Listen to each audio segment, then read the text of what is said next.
আসসালামু আলাইকুম। আটা দিয়ে বানানো যায় এরকম একটা নাস্তার রেসিপি আজকে শেয়ার করছি, যেটা সকাল বা বিকেলের জন্য বানাতে পারেন, আবার চাইলে বাচ্চাদের টিফিনের জন্য বানাতে পারেন।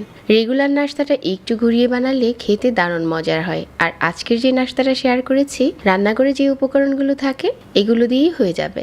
প্রথমে আমি এখানে 1.5 কাপ আটা গুলে নিচ্ছি।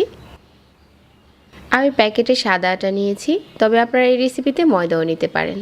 তারপর এখানে দিয়ে দিচ্ছি স্বাদ মতো লবণ, 1 টেবিল চামচ দিয়ে দিচ্ছি রান্নার রেগুলার তেল। আটার সাথে তেলটা ভালো করে মিশিয়ে নিচ্ছি। কুসুম গরম পানি দিয়ে একটা সফট গুলা করে নিচ্ছি। এখানে আপনি কুসুম গরম পানি দিলে এই ডোটা অনেক তাড়াতাড়ি নরম হয়ে আসবে। তারপর এখান থেকে ছোট ছোট রুটি বানিয়ে নিচ্ছি। এই রুটিগুলো রেগুলার রুটির মতো হবে না, কিছুটা পাতলা করে বেলে নিচ্ছি, আর সাইজেও অনেক বড় হবে না। তারপর প্রথমে এপাশ ওপাশ করে রুটিগুলো হালকা ভেজে নিচ্ছি।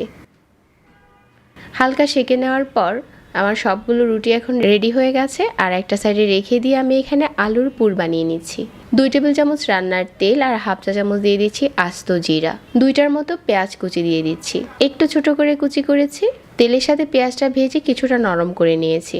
তারপর এখানে হাফ চা চামচ আদা রসুন বাটা আর হাফ চা চামচ 1/4 চা চামচ লাল মরিচের গুঁড়া আর 1/4 চা চামচ দিয়ে দিচ্ছি হলুদের গুঁড়া।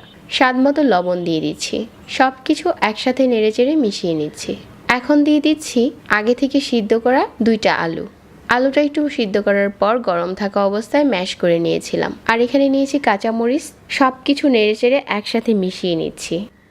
আলুর পুরটা রান্না হয়ে গেছে, আর এটা রান্না করতে বেশি সময় লাগে না। তারপর এখান থেকে আলুর পুর নিয়ে আগে থেকে যে রুটিটা বানিয়ে রেখেছিলাম ওই রুটির উপরে দিয়ে দিচ্ছি।